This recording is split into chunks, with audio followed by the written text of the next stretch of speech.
Happy New Year! Hope you can hear us. This is kind of far. It's been a while since our last live, but thank you for all of the seasons, our holiday greetings, New Year's greetings from all our friends. And we wanted to do the live for some weeks now. But it just keep getting pushed back and pushed back and pushed back. But we're finally able to just hop on here quickly today and update you guys on some stuff that we've been experiencing. Have one big announcement to share with you, and then we'll probably get into a little bit of a discussion, before we finish the live. But thank you very much for joining. Thank you very much for watching, even if you don't get to join us live. But I want to shout out quick my girl Sasha. Morning. We finally get it done. So hopefully you get to enjoy this one. But Hubby, you want to share the news, or you want to say hi and stuff before? Hi everyone. What he was expecting as a news. 20 weeks today. And that one back there throwing me all the water. Throwing all the water we sing. I mean, like, you didn't even finesse them into it. No, Wifey's expecting. We're so excited. I don't know how people do it on. Like, people kind of go all out though sometimes, and surprise, or do little gender reveals, and Yeah, that'd be I actually wonder what they do in China though, if they do all this gender reveals and surprise finesse thing. Like, saying is pregnant. And then that is it. Because they got the one child policy that they're trying to, I think, to get rid of, and trying to get more children out to reverse their population decline, but still. But their population is super huge already, though. I mean, they have the world's biggest population. So I don't know if you'll be able to see the bump, but yes, the bump. Right. So we're sitting in the back in front of the thing that we painted. Yes, this is our lovely mural behind here, guys. We did this ourselves with our own hands. We are some lovely DIYers over here. Not because we don't want to pay, but we just love getting our hands dirty and working together, because it helps us to work out a lot of our kinks. When you actually have to work in close proximity with someone, you tend to reveal a lot about yourself. Your likes, dislikes, as well as what you have in common, and sometimes maybe what you kind of would butt heads against. So when we are working together, most times we butt heads a lot, and don't mind the trajectory. The baby bump is this way, because the belly, hi boo boobs. The baby bump is this way, so I'm trying to protect the bump as much as possible, so I don't want to turn this way and be uncomfortable and everything. But yes, guys, we are expecting our 4th baby in June. And say hi, say hello. Oh, she said hello. You guys must feel special. She actually said hello and waved. That's the wow. Hello. Good girl. Give me a high five. Give me a high five. High five. High five. High five. High five, baby girl. No. Okay, no high five. Not maybe a not. I get a not. Not. Yeah, not. So Anessa will be getting she's going to become a big sister. So that's exciting for us, and that is some of what we've been going through since we last did our live. And, some stuff also came up, in terms of relationship and marriage and so forth, that we have been also, trying to navigate through. I also wanted to let hubby use this opportunity to, to kind of share some of the stuff from a male perspective on what we've been going through, because I could chat a lot, but hubby would take this opportunity to give you the guy scoop, the husband scoop on what it is living with a wife like me and issues that would have come up. What's some things again? Apart from the most recent one. Let's start with the most recent one. Maybe that would. Yes. When your wife has, saying how you get horny. Oh Lord. See it? Was that Jezebel? Listen, the worst name you could get called, we. Worst name. Man come home, yeah, Jezebel. Right, so it is. I'll let hubby share. I'm gonna go 2 seconds. Right, so how there is like you get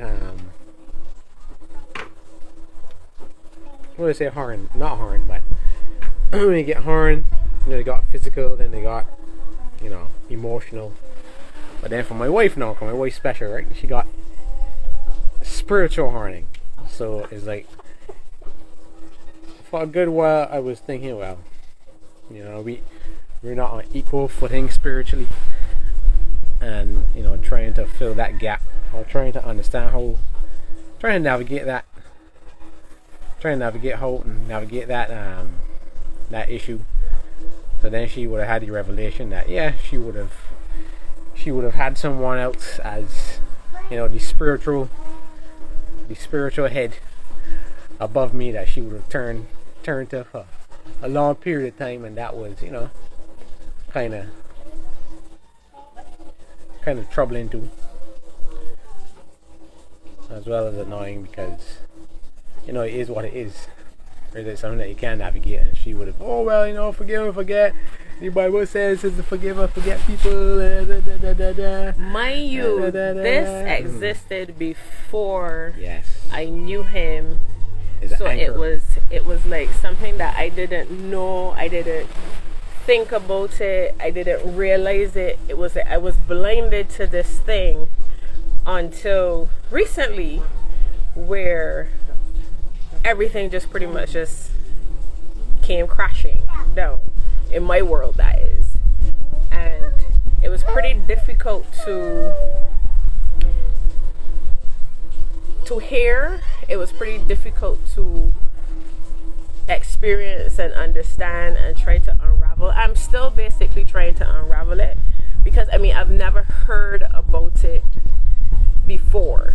We always talk about, like hubby said earlier, you look at like the big things, like an actual physical horning, or somebody said like you've emotionally cheated on your spouse, but nobody's ever spoken about a spiritual adultery.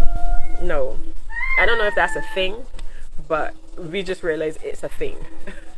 And if any of you have ever, but kind of gotta be spiritual to start this out, or to experience this, but it may be a revelation for somebody out there somewhere. So I'm just hoping that by us sharing this and being vulnerable first, and then being transparent and open about what we are actually experiencing with this, to kind of help you to realize like, okay, well, yeah, maybe this is what you're going through as well. But oftentimes, maybe she want to go for a ride, I don't know. Oftentimes, I think like women are very deeply spiritual, most in a relationship. You would hear that we pray a lot. You would see like the praying mother, or the warrior prayer mother, grandmother. We are often the ones who take that spiritual mantle.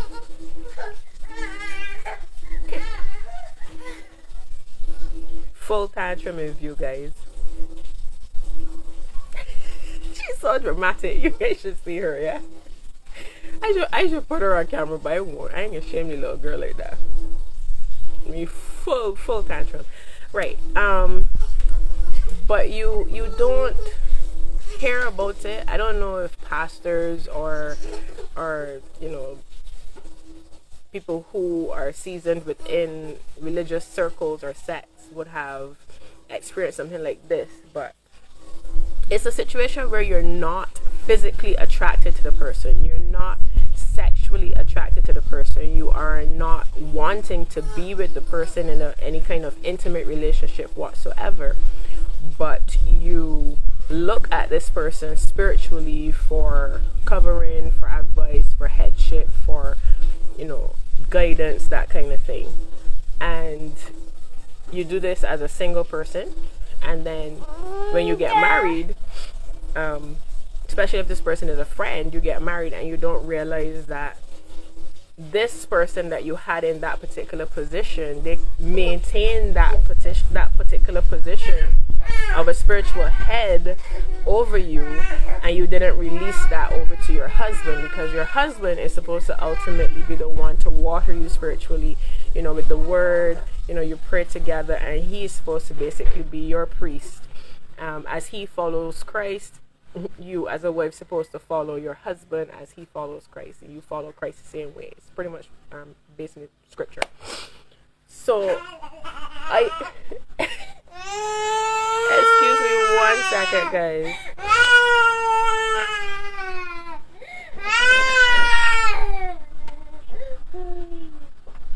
Total meltdown.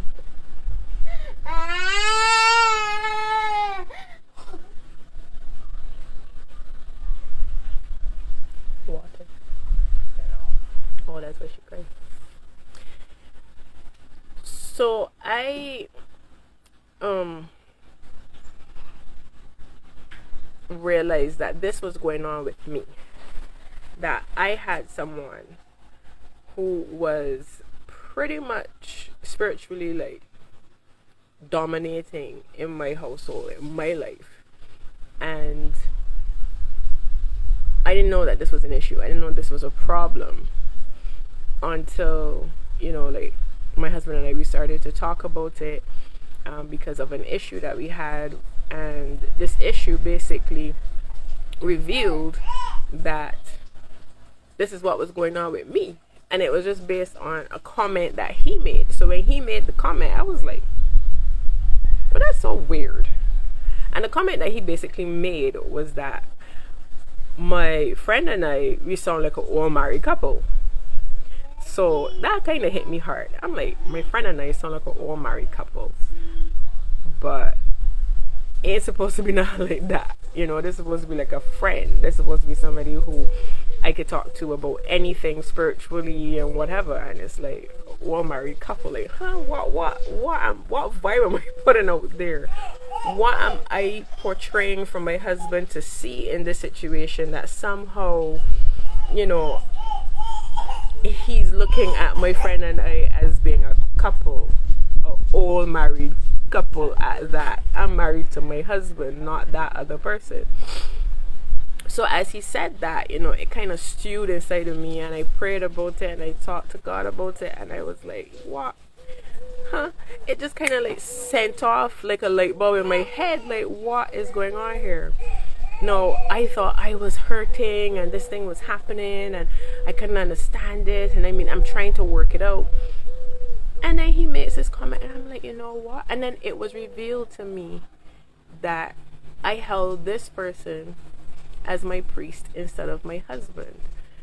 If there was anything that I needed prayer about, I would go to that person first to pray about what I was going through, to pray for my husband and I.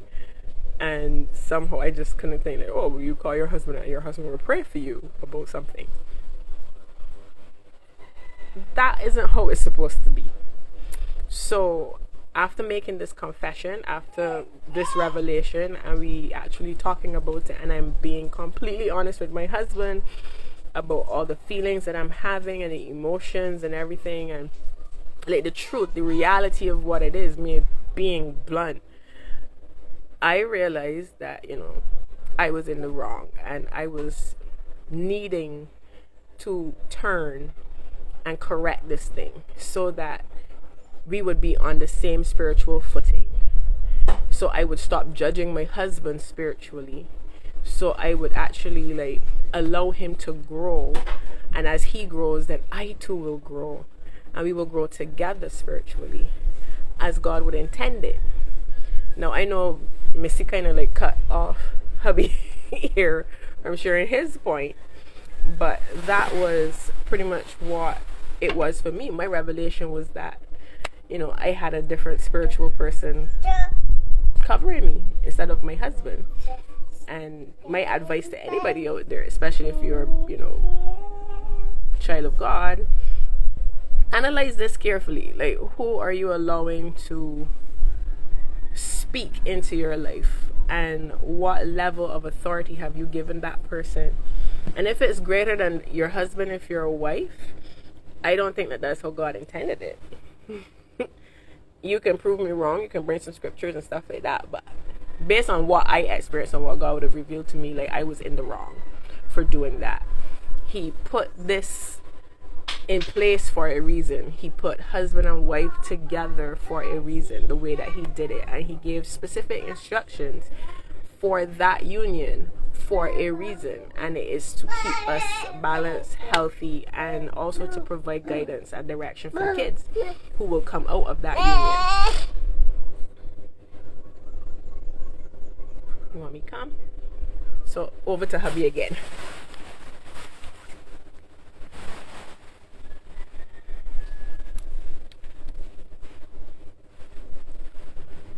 Yeah, I missed all of what she said just now. The majority of it, but yeah, I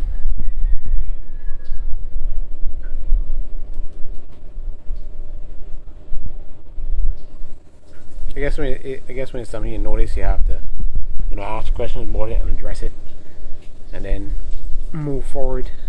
When you reach a resolution, or when you reach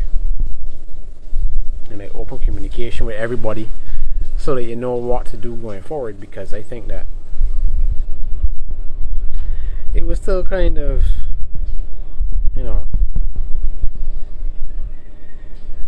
when you're being compared to somebody else, whether or not, unconsciously being compared in a form and everything else, and then you always feel like you're on the back foot when you deal with spiritual matters. So it was like, okay, well, it would be tough. So I think that was the hardest part of it. Really being compared wrongly so to somebody else who isn't even in the relationship. Hence why it would have been kind of like, let's say, again, spiritually harmed, or being compared to, or kind of like a spirit husband. Yeah, in that same picture, she was watching some Asian. Now people have a spirit husband, so yeah, her spirit husband was being compared to her spirit husband as the actual husband in both the physical and the emotional plane. So it was kind of difficult to, navigate how that was. So that was the challenging part. But I would say that I guess it's something being analyzed and dissected. And even though she would say, but I would say forgive and forget, I was like, yeah, it's still something you can deal with. You would forgive, because you're married to a person, and you can't afford divorce. Saying that avoid a divorce, the boy that want it, y'all pay for it, right? So saying that you can't afford that, or don't want to go through that hassle, is you gotta forgive and communicate and go forward. Okay, I think in everything it is communication is what makes the marriage what it is. So I feel talking for a pretty long time. Right, so on to other matters. We were taking Anesu to a speech therapist because she's not speaking as yet. So she understands what's going on. She's very intelligent, very strong-willed, very very focused on what she wants.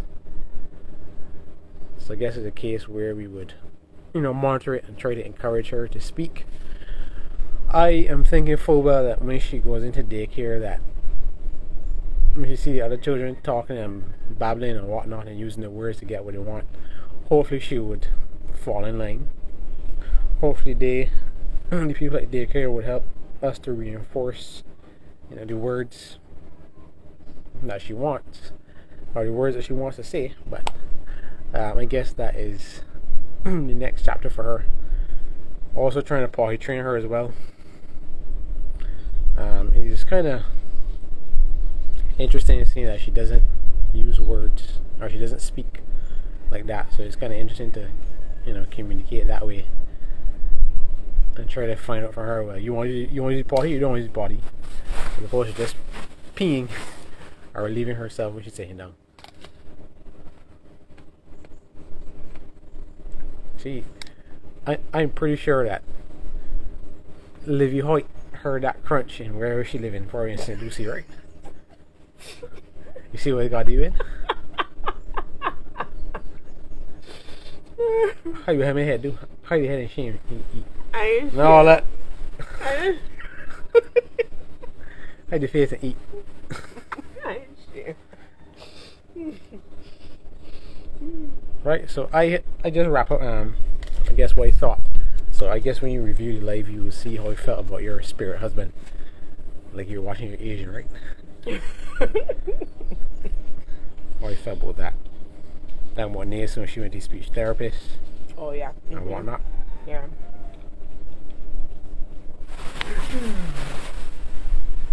So thank you very much for joining the live. Laughing. And we're gonna go now because Missy is back outside. Say bye. Say bye bye. Say bye. Say bye bye. Say bye. Bye bye. Bye.